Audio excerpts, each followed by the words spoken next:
Olá, hoje o Ivocast vai falar sobre religião e a gente vai começar com a Umbanda. Trago aqui hoje comigo minha amiga, que vai me ajudar na entrevista, Ana Cláudia Fossen, uma estudiosa do tema religião e psicanálise, correto? Correto. Então estaremos aqui hoje com muita satisfação recebendo Victor Rezaghi. Victor, ele é sacerdote, pai de santo do Templo de Umbanda Flores de Iemanjá, aqui de Jundiaí. Isso. É isso aí? É isso aí. Então vamos lá, Victor, obrigado. Eu que agradeço. Muito obrigado. Um tema riquíssimo, né? A gente vai falar sobre Muita coisa para falar. a Umbanda, a cultura, o papel social. Sim. Então nós vamos levantar a bola e você vai chutar. Sim, senhor. O senhor que manda. Fala um pouquinho sobre você. Bom, eu sou... E até na apresentação aqui eu já gosto de fazer uma colocação referente à questão social, que eu sou diretor de produtos de tecnologia, então eu trabalho na diretoria executiva de uma empresa para cuidar de desenvolvimento de sistema e sou especialista em compliance, parte de governança, riscos corporativos, etc, etc. Antes de sacerdote. Por quê? Para mostrar para as pessoas que a gente existe, né? Então, a gente tem o hábito sempre de colocar o sacerdócio na frente, o que não é errado. Eu acho certo, inclusive. Mas na sociedade, envolvendo Umbanda, principalmente, é interessante que as pessoas saibam que nós somos gente normal, né? E que nós estamos entre todo mundo ali e tudo mais. Então, sim, eu sou um umbandista, pai de santo, sacerdote, dentro desse mundo corporativo, né? Que até tem curiosidades a respeito disso, que depois a gente pode falar a respeito. Faço isso há 22 anos, desde 2023, já aumentou mais um. Faz 23 anos que eu tô nessa área, que eu trabalho com isso, desde sempre. Né? Comecei lá embaixo. Antigamente eu trabalhava num departamento de tecnologia que não existe mais, chamava Fitoteca. Não sei se vocês já ouviram falar, não. Mas as grandes empresas, elas tinham, como as máquinas, toda a parte de servidores, tudo era tudo local. Então, existia uma infraestrutura específica para garantir os backups de tudo aquilo. E aquilo era feito em fita. Fita mesmo. Parecia fita de videocassete, né? Fita cassete e tal. Ele gravava em fita magnética. Então, era um departamento que cuidava exclusivamente da organização desses backups para poder gravar e tudo mais. Então, esse departamento não existe mais. Hoje é tudo na nuvem. Quem viveu disso a vida inteira hoje está desempregado. Denuncia a nossa idade. Provavelmente denuncia a nossa idade. Os cabelos Exatamente. E as fitas. Então, mas se você for parar para pensar, né? Em termos de evolução, linha de tempo, nem faz tanto tempo assim, né? Para ter extinguido a profissão, se for ver... Muito rápido, né? Muito rápido. Tendo em vista que o grande core de tecnologia das empresas e tudo mais aconteceu de 35, 40 anos para cá, em 20 anos você extingue uma profissão que nasceu nesse período e já morreu, né?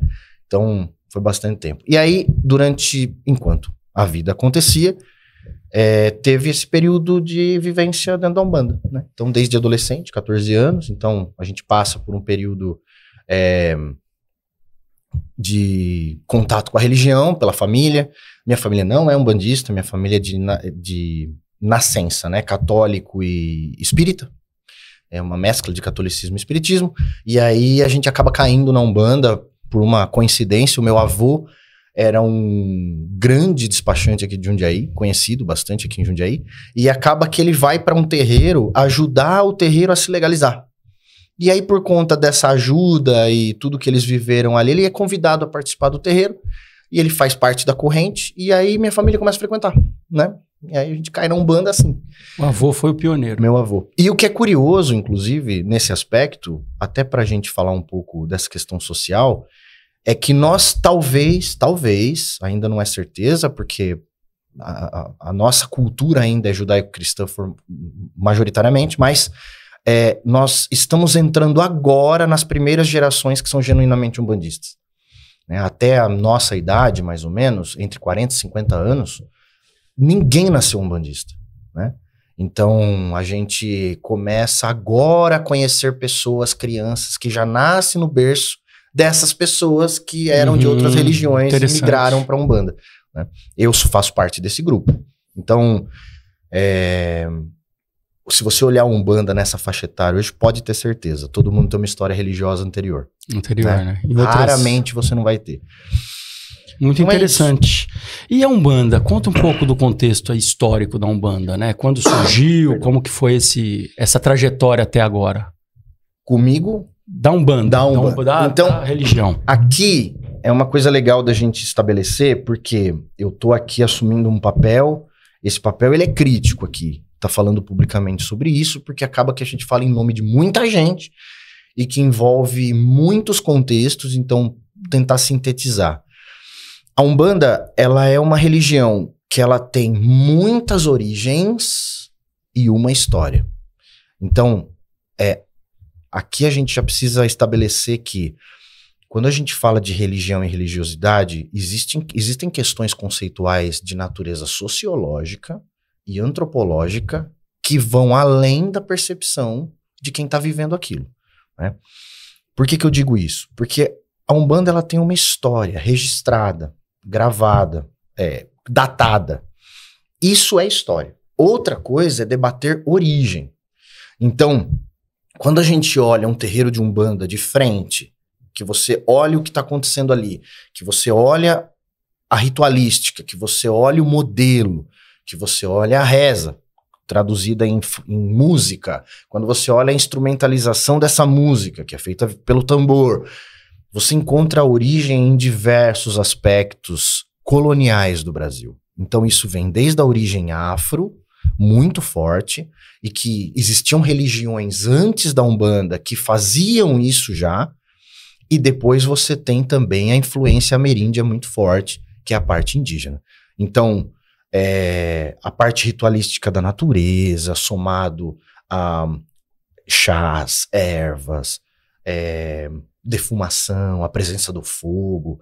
Então, tudo isso você encontra numa origem mais ameríndia. E aí, junto, você traz a figura dos orixás, que não é só orixá, porque você encontra outras práticas que também são Umbanda dentro do Brasil inteiro espalhado por influência de outros panteões, né? Aliás, chamar de panteão já é errado, porque o panteão está vinculado a Roma, mas quando você une, né, esse grupo de divindades e você tem subdivisões dentro do Brasil que envolvem culturas dentro da África, que tem orixás, inquices, voduns, você encontra tudo isso no Brasil, e tudo isso chamando de Umbanda. Então, você tem hoje Umbandas que chamam de orixá, você tem Umbandas que se relacionam com inquices, você tem Umbandas que se relacionam com voduns. Quando tudo isso cai no Brasil, acaba que isso meio que se perde, e o pessoal vai chamar tudo isso de orixá, né? Então, a presença das divindades afro, somado a uma prática espiritualista de ancestralidade, somado à música pelo tambor, a reza cantada, tudo isso é afro, né? E aí entra a parte que é a mais polêmica hoje, que é a origem eurocentrada disso, que é a reza, a presença do catolicismo ou do espiritismo, né, colaborando ali com a percepção e interpretação de alguns fenômenos e tudo mais. Inclusive, quando a gente fala de mediunidade, a mediunidade dentro do terreiro de Umbanda, ela é fundamental. Eu posso ser um religioso que não tem mediunidade prática, mas é por conta da filosofia e tudo mais, mas para a existência da prática religiosa num terreiro, num templo, a mediunidade é fundamental. Então, aqui no Brasil, por exemplo, é muito comum você encontrar os médiuns de Umbanda estudando mediunidade no livro do Kardec, né, do livro dos médiuns. Então, por quê? Porque mediunidade eu tô falando de técnica. Eu não tô falando do porquê, eu tô falando de técnica. Aí sim, quando eu entro nos porquês, é que a coisa fica complicada, porque a interpretação de um é totalmente diferente da interpretação do outro, né? Então, falar um pouco de Umbanda sobre origem e história, mais ou menos hoje você tem um marco, esse marco, ele torna a Umbanda institucionalmente algo aceito pelo Estado, que é a partir de 1908, na presença do Zélio Fernandino de Moraes. Então, é um médium que estabelece uma relação com aquele contexto social, muito influenciado pelo espiritismo, sim, nesse caso. Ele vem e traz todo esse... E ele institucionaliza. Por quê? Porque ele era de família militar.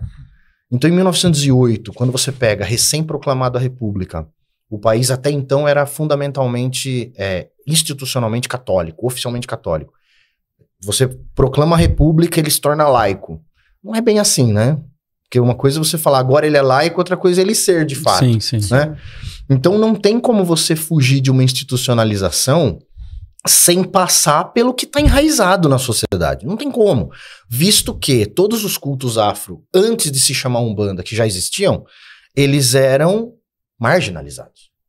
Né? Então, para institucionalizar, ele teve que vir por esse meio elitizado, que vinha dentro de um berço cristão, católico, formal, social, e ela se institucionaliza. Demora ainda demora. A gente encontra, nós temos, é fácil de encontrar até, matérias de jornal da época, a gente consegue olhar, que assim, 1910, 1912, 1920, você encontra a criminalização dos cultos afro, essencialmente. E é um tempo onde Umbanda já está fundamentado como Umbanda, né?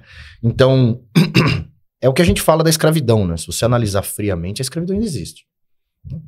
Mas, nesse contexto, você tem essa história que vem a partir de 1908, que é quando você institucionaliza a religião. Então, se hoje eu tenho um terreiro e esse terreiro está legalizado, é por conta dessa história. Agora, isso nada tem a ver com a origem que influencia ela. Então, as práticas que a gente tem, você vai encontrar desde o culto de orixás, inquices, voduns, que vem de origem afro, e você tem a parte ameríndia, que é a presença do indígena, efetivamente, né, tudo que a gente faz. Inclusive, as duas linhas fundamentais, que a gente chama linha de Umbanda de trabalho, da presença dos espíritos, elas são caboclos, na figura dos indígenas, e os pretos velhos, na figura dos escravos. Né? Então, não tem Umbanda sem essas duas figuras. Você pode dizer o que você quiser, mas sem essas duas figuras você não encontra Umbanda. Vitor, a Umbanda é uma religião, então, estritamente brasileira. Brasileira. Com, né? Brasileira. Pese a toda a influência afro ela e toda tem a origem. Afro, mas ela não é afro-brasileira. Isso é meio polêmico também.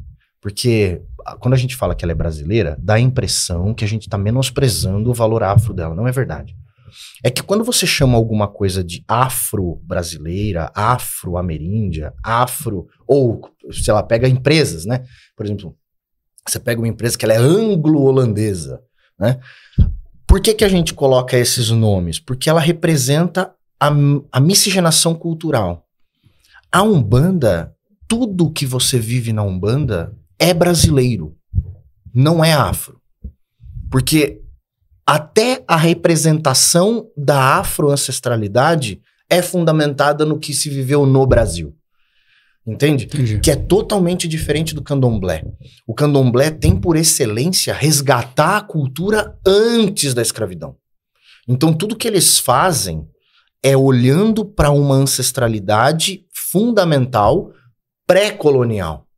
Pré-colonial lá, né? Porque a gente só tem a presença afro aqui na figura dos escravos durante a colonização. E né? quando a África vira colônia Quando também a dos África europeus. também vira E aí colônia. trazem os africanos para cá. Isso. Então, nesse caso, se a gente dizer que a Umbanda ela é afro-ameríndia ou afro-brasileira, é um erro. É um erro de conceito. Não quer dizer que ela não seja afro-ameríndia de origem. De influências, De né? influências, exato. Mas a Umbanda, ela é genuinamente brasileira. Ela é uma região que nasce aqui para falar do Brasil para o brasileiro. Né? Essa é a ideia. Muito, muito interessante. Interessante, né?